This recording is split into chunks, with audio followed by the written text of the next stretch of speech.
Welcome, fight fans. Today I want to talk about Jake Paul versus Tommy Fury, which is a few days away from now. So I want to share my opinion on the prediction and what the output of the fight could be. Now, Tommy Fury is 23 years old, 6 feet high, and 80-inch reach and orthodox. Jake Paul is 26 years old, 6 feet 1 inch, 76-inch reach, and orthodox. Now, even though Tommy Fury has more fights than Jake Paul, it's important to remember that Jake Paul has fought better fighters than Tommy Fury. Jake Paul made his professional boxing debut in January 2020 and has shown significant improvement in his boxing skills ever since. He went from knocking out the YouTuber Anderson Gibb to beating the former middleweight champion of the UFC, Anderson Silva. Jake Paul proved that he has a powerful overhand right after he knocked out Tyron Woodley, who is a former UFC champion. Now, leading to this fight, Jake Paul has no pressure compared to Tommy Fury. Jake Paul has fought in big stage before, but Tommy Fury, this is going to be his first time in such a big stage, and he has a lot of pressure on his shoulders because he carries the Fury name. Jake Paul is seen to play a lot of mind games with Tommy Fury. He's been constantly downplaying himself as a YouTuber, and he says that Tommy Fury is going to get knocked out by a YouTuber. And on top of that, John Fury, Tommy Fury's dad, says that he's going to retire Tommy from boxing if he struggles to beat Jake Paul. Jake Paul, in his previous fight against Tyron Woodley, has shown that he can adapt to his opponent's fighting style in the later rounds.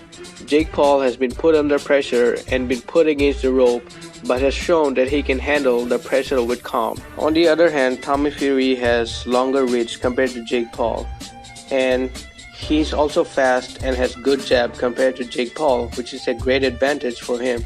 But one thing that Tommy Fury needs to work on is that he starts swinging very widely, leaving himself completely exposed. Tommy has a good footwork, he stays light on his feet, even though he has a bad head movement. Now, looking at his opponent's boxing record, I think it would be fair enough to say that Jake Paul is going to be Tommy Fury's toughest opponent so far. Now, given that Tommy Fury has longer reach, he needs to throw a lot of jabs, and he needs to establish his points early in the fight. Now, if he's able to stay away from Jake Paul's overhand right, and he does not crack under pressure, then Tommy Fury should win, because he's been doing this his whole life, and if he manages to stay calm and composed in the later rounds, and he might win in decision. So this is how Tommy Fury might win. But now Jake Paul, he is going to throw a lot of combination. He's going to throw a lot of body shots and try to take the air out of him.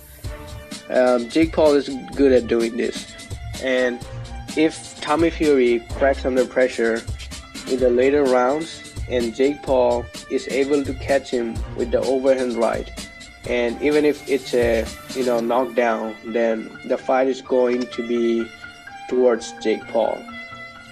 So, and even if Jake Paul is able to knock out Tommy Fury, then that would be the end of the fight. So Tommy Fury needs to watch out for the overhand right. So I think if Tommy Fury cracks under pressure, then Jake Paul might win. So these are my predictions for the fight, and let me know what you think about this in the comments below. See you in the next video. Thank you.